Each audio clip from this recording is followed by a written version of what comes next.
Will the Mariners spend on a reliever in this offseason? I'm going to cover that question on this episode. It's a little bit different of an episode. First off, welcome to Mariners Daily. Thank you so much for joining me on this episode. My name is Sam Edwards. This is the show for the thinking Mariners fan, a fan that just digs a little bit deeper on players, lives on Fangraphs, lives on Baseball Savant, those types of guys. The nerds. Can we say that? The nerds, the nerd Mariner fans. And that's what I'm here for. That's what I enjoy covering. And if you enjoy that as well, make sure you subscribe and leave a like on the video to let me know that you enjoyed this episode, and also leave a comment with your thoughts. I want your feedback, baby. Give me the free feedback. Thanks so much for watching, guys. We're gonna break down all of the. We're gonna cover the top end. We're gonna cover the middle tier. We're gonna cover the value picks. I want to hear what your thoughts are on the relievers in this market. First off on the docket, the top end relievers. Episode 50, by the way, just before we even get into it. Episode 50, Mariners Daily. Let's freaking go. If you've been here from the start, hats off. If you haven't and you just joined in in the 40s section, which is when most people I think joined, then welcome to the pack, I guess. I don't know. Welcome to the early adopters, people that are buying stock early. I appreciate it. The top end relievers that are out there. We could bring Edwin Diaz back. He's 32 years old, man. LB Trade Rumors has him getting 4 years, $82 million. I don't think the Mariners are going to spend that much on a reliever, but it's possible. It's possible he's at the tippity top. If you want to build a super bullpen with freaking Andres Munoz, and we've already got a good bullpen, we could have an elite bullpen if we go get one of these top three closers, basically. They're closers. They would get closer money. Edwin Diaz is the first one. 66 and a third innings pitched this past year for him, a 38 K percentage, a 1.63 ERA, and a 2.28 FIP. Dude is nasty. 32 years old, 4-year deal. Maybe he's worth it, Maybe we can't you know, I mean, it would be dope and it would cover a lot of problems, especially in the playoffs. It'd be pretty freaking sick. And he might be my favorite option. Yeah, there's one other guy in the top tier that I think I would want more. The next guy is Devin Williams. He's 31 years old. A little bit of a interesting season for him with the New York Yankees after that big trade. Didn't perform. Pause for the yawn. Always. Didn't perform as well as we expected him to. 62 innings pitched, a 34.7 K percentage. So listen, the strikeouts are still there. 4.79 ERA. 4.79, is that getting the job done? Is that what we're looking for? No. A 2.68 FIP, I think, speaks to his ability and how much he did get unlucky. And I will say the 55.2 left on base percentage is a key marker and a key stat for relievers. Oh, second yawn in the episode. Hell yeah. Should we get a yawn counter? I don't know why, but I'm trying to cope with my yawning problem. That's what I'm trying to do. A 55 left on base percentage for Devin Williams, not great whatsoever. I think that rebounds, and I think he's going to get a good deal. I don't know if he's getting. Well, actually, I don't know. Actually, it's interesting. I was going to say I don't know if I was going to go with what LB Trade Rumors has written down, which is 4 years, $68 million.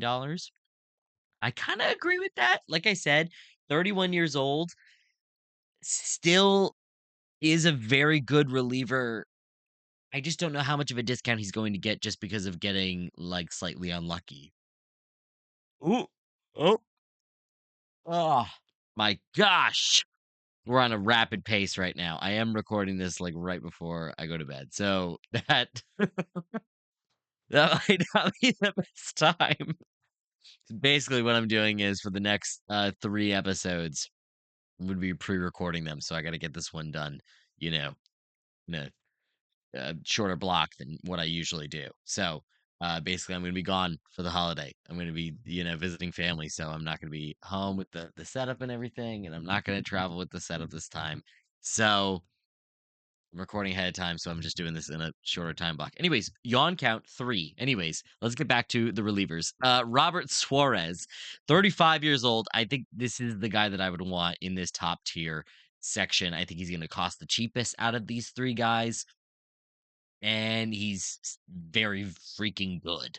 69 and 2/3 innings pitched this past year for Robert Suarez, 27.9 K percentage, a 5.9 walk percentage, 2.97 ERA, 2.88 FIP.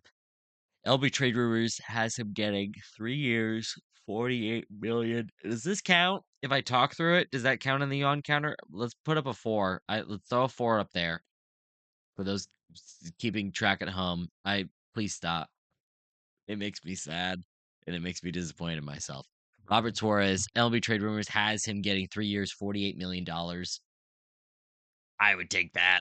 And we can afford that as well. We can afford it. We can. And this is if I mean, I don't know what the likelihood that we're going to go for a top end reliever, especially, but maybe a middle tier guy? Maybe. Let's see what we think about the middle tier here. Because I don't know, man. There's a lot of options, and there always are to a certain extent, but this year feels like especially there's a lot of good relievers out there that I feel like we could snag one of them, especially for maybe a little bit cheaper than maybe normal. Now, obviously, I think those top tier guys are going to get very good money, top tier money, most likely. This middle tier is still going to be good money. I will say it's still probably going to be good money. Ah, damn it. Ah, what is that? 6, 5? We were at 5, 5 or 6, something like that. 5 or 6 on counter. Sean Armstrong is my first guy in the middle tier. 35 years old. He had a fantastic season this past year. 74 innings pitched. Freaking bulk reliever. 26.1 K percentage. A 7 walk percentage. 2.31 ERA and a 3.07 FIP. Dude was getting it done. 74 innings as well is nothing to scoff at here. That might be the most innings pitched of any guy that I have on my list here for any of these tiers. Yeah.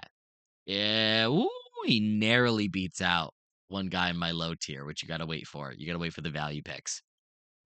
Sean Armstrong, though, is a great option.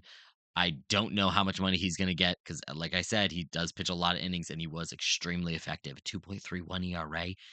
But he's 35 years old, so 2-year deal. We could get that done. Ah, damn. Oof. What is that? 6? All right, 6. All right, we're gonna say 6 for the yawns. Ryan Helsley is next. He split up the season between the Cardinals and the Mets. He's probably the guy that I am probably the most scared of personally, because when he went over to the Mets, he kind of collapsed a little bit. Started the season with St. Louis, though.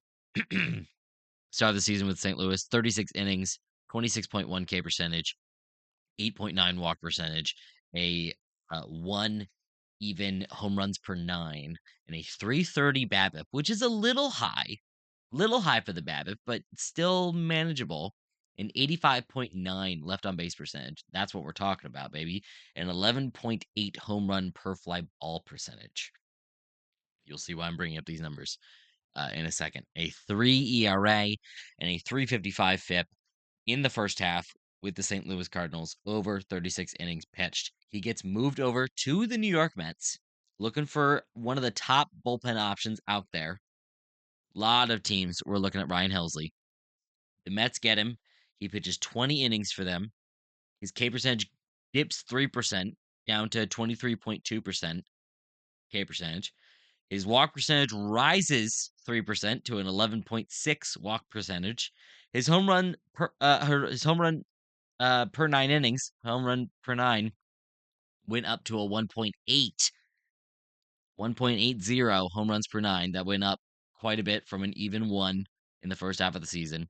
A 362 BABIP, which is crazy. That is very high and speaks to the small sample size of 20 innings. Once again, only 20 innings in with the Mets this past year.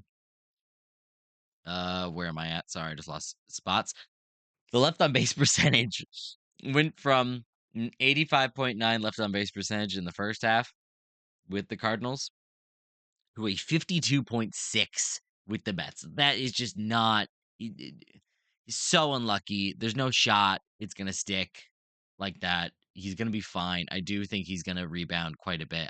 Maybe he's not the pitcher he was even in the first half personally. Maybe not. Maybe not. 19 home run per fly ball percentage. That jumped from the 11.8 that he was rocking in the first half, which is still a little high, 11.8, but 19 is killer. And it all spoke to a 7.2 ERA and a 5.19 FIP. So even with getting unlucky to a certain extent, the FIP is kind of telling me that he did deserve uh he did deserve to be much worse with the Mets. He just was not throwing the ball half as well and giving up a lot more home runs, not as many strikeouts, and more walks, which is the three-headed monster that FIP really values the most. Not great. Ryan Helsley, though, maybe you could get him a little bit cheaper because everybody's got kind of a bad taste in your mouth from that like half a season with the Mets. Maybe you sign him to a 1-year deal, 1-year rebound deal, possibly. I don't know. Let me know. You guys are interested? Possibility. Next guy on the middle tier list, the last option here is Brad Keller. 69 and two-thirds innings pitched this past season. His fastball rebounded so much more from being injured past 2 seasons. Finally getting, I think it was thoracic outlet syndrome surgery. Fastball went from averaging right around 93, 94 miles per hour to 97. Yeah, magical things happen. And that's not all that happened either. Over the 69 and two-thirds innings pitched, he had a 27.2 K percentage, an 8 walk percentage, 81.6 left on base percentage, and a 56 ground ball percentage. Huge, huge, huge. He increased his sinker usage quite a bit, went from like maybe 5% of the time to like over 20% of the time. Absolutely insane. Fastball's the number one pitch. He's got a cutter. He's got, or no, sorry, a slider, a sinker, a sweeper, which was a new addition, and he started using it way more this season as well, which was great to see and definitely speaks to his amazing turnaround here. Like I said, a 56 ground ball percentage speaks to the sinker usage, which means that it's a quality pitch, which is awesome. A 2.07 ERA, a 2.93 FIP this past year for Brad Keller. That's a guy, man. I'd love to get him. I would love to get Brad Keller. That'd be fantastic. Plug him right in there. He could take seventh inning if you want. You could take the eighth if you want. Like, really could plug him wherever you want, and he's probably gonna get it done. And these improvements is just so huge. And it's not like he's relying on one money pitch on that fastball to be that, top tier. Even if he doesn't keep the velocity, I do think he's going to be okay just because of the variety of pitches that he is using. That's what I think. LB Trade Rumors thinks that he's going to get a 3-year, $36 million deal. It's not bad. We could also afford it if we want to. If we want to. If we want to go for it, man. Brad Keller could be a serious option. Him and Sean Armstrong and Robert Suarez are kind of my favorites so far of the guys I've covered. Let me know who your favorites are, and obviously you'll get a chance to comment at the end. Of course, I'll leave you with a question.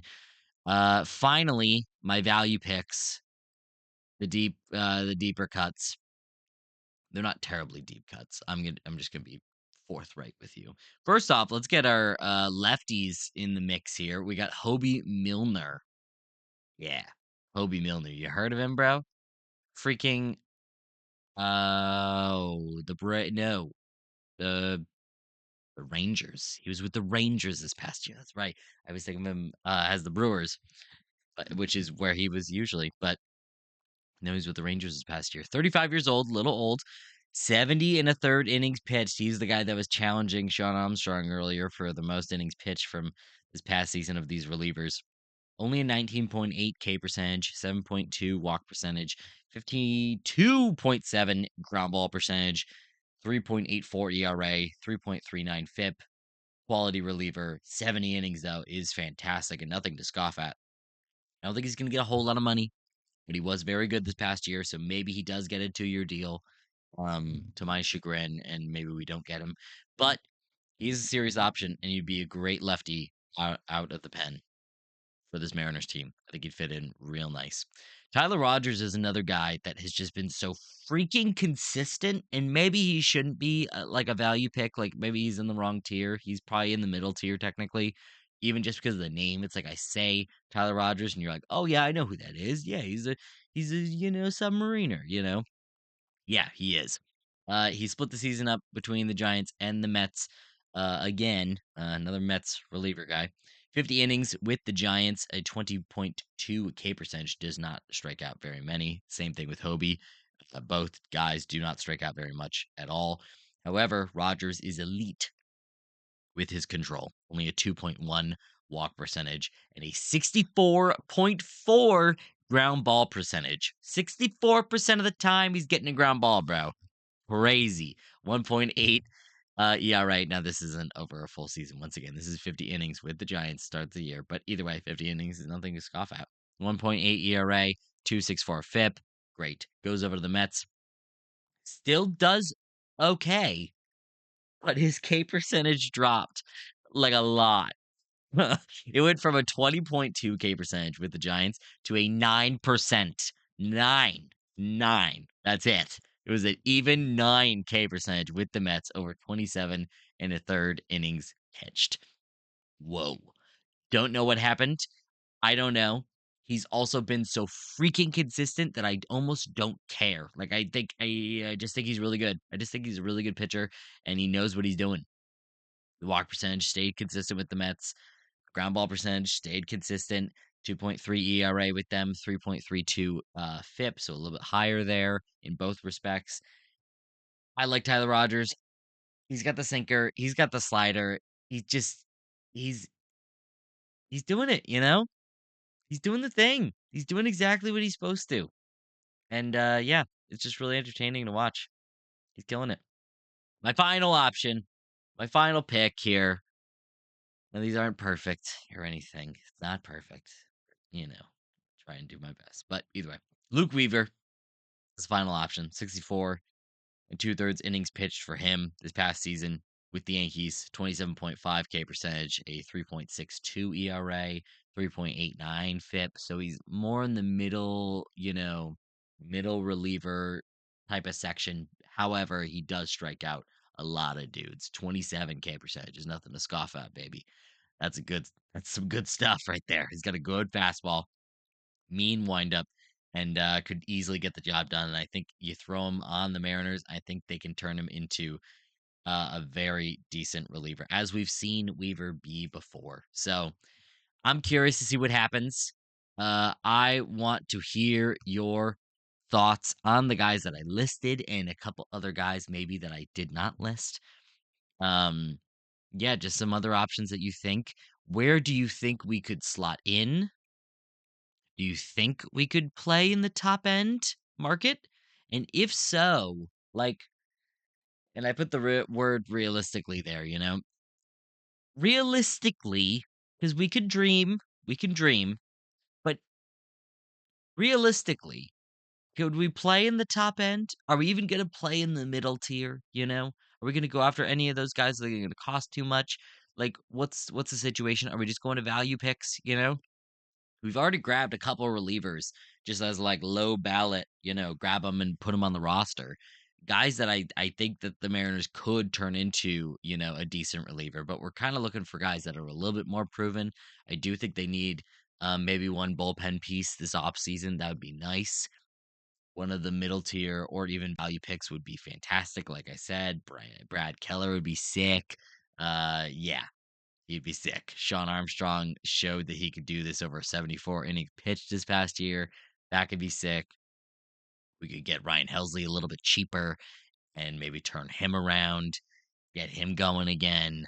I don't know, man. There's some options out there. Let me know what you think. Do you think we could play in the top tier, or are we destined for even middle tier or low tier? Are we going even lower than that? Because I could realistically see that as an option. And then also, would you rather a top end reliever over like another key bat? I don't know. I wouldn't. I would personally. That's me though. There's different ways to skin this cat. There's so many different ways to build a team, and another top reliever would give us a pretty elite bullpen. That's what I know. I want to hear you know. All right, guys. Thank you. I don't know what the final yawn count was. I think it was like 6 or something. I'm disappointed that I couldn't get the 10. Obviously. Sorry, guys. All right. I'll see you back tomorrow. Have a good one.